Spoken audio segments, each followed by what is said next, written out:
Le salon Batibo va ouvrir ses portes d'ici quelques jours et à cette occasion, on reçoit Malik Gourara. Bonjour. Bonjour. Merci beaucoup d'être avec nous ce matin. Vous êtes le patron d'un bureau de recrutement qui est spécialisé en construction, justement, DGE Construction. Et là, vous venez de sortir un guide des salaires, vraiment toute une étude un petit peu sur le secteur.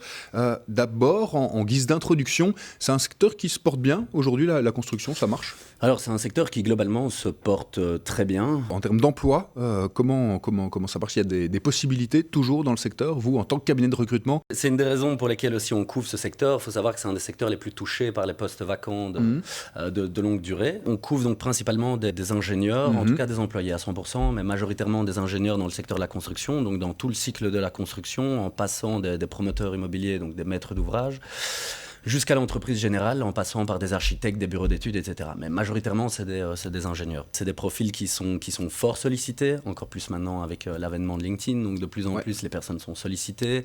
Il y a une pression donc, sur les salaires à la hausse aussi. Vous le dites, une pression à la hausse sur les salaires, on gagne combien dans ce secteur en moyenne, plus ou moins? Ça dépend des postes, vous allez me dire de nouveau. Ça dépend des postes, ça dépend des secteurs, ça dépend de l'expérience. Il est très très dur de vous répondre comme ça. On a un guide qui fait plusieurs pages, donc justement pour amener plus de transparence par rapport à ça, parce que c'est une vraie question. Hein. Donc c'est une question qui revient. Selon le degré de diplôme, selon la société, selon le fait que vous ayez changé ou pas, ça peut fort influer sur le salaire que vous percevez pour l'instant. Dans ce sur quoi vous avez travaillé aussi dans ce rapport, dans ce guide, c'est toute la question de l'égalité des genres, parce qu'on entend souvent que la construction, c'est la porte ouverte, le cliché, c'est de dire que la construction, c'est pas un métier de femme. Ouais. Est-ce que ça se vérifie, c'est vrai? Est-ce que la femme a sa place? Alors, je pense que sa place, elle l'a. Sa place, elle l'a résolument. Ça évolue un peu lentement et ça commence maintenant à aller beaucoup plus vite grâce justement à l'émergence de la digitalisation. Parce que je pense que c'était surtout méconnu. Oui, c'est ça, il y avait une méconnaissance je pense, du secteur qui provoquait la pénurie de femmes dans ce domaine et ça, c'est en train de fort changer également.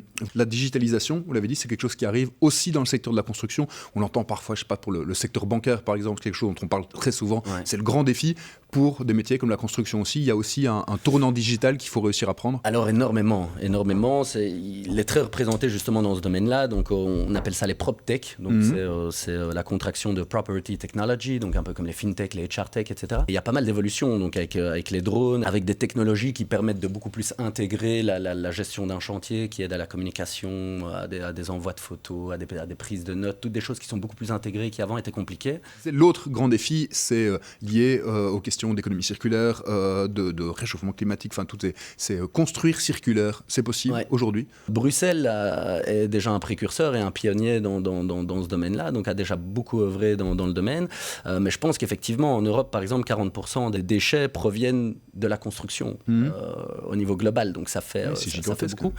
7 à 8% je pense des émissions de CO2 à une échelle mondiale provient du béton et plus particulièrement du ciment, la fabrication du ciment, et donc il y a des vraies choses à faire en construction. C'est quoi les autres défis d'après vous qui attendent le secteur pour l'année, les 2 ans à venir?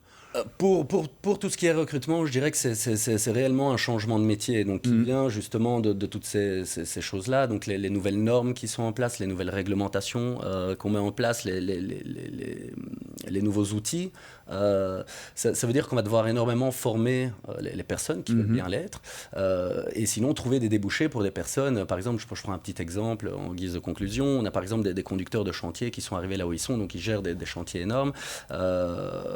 Par la force de l'expérience. Donc ça veut dire qu'ils n'ont pas spécialement de diplôme et ils sont arrivés là parce qu'ils ont commencé sur un chantier à 16 ans par exemple et qui se débrouillent très bien dans ce domaine. Mais avec les nouveaux outils qui arrivent, avec les nouvelles connaissances informatiques qu'on demande, les nouvelles connaissances administratives et réglementaires qu'on demande, deviennent de plus en plus, ça devient de plus en plus compliqué, je veux dire, pour eux de soutenir cette activité-là.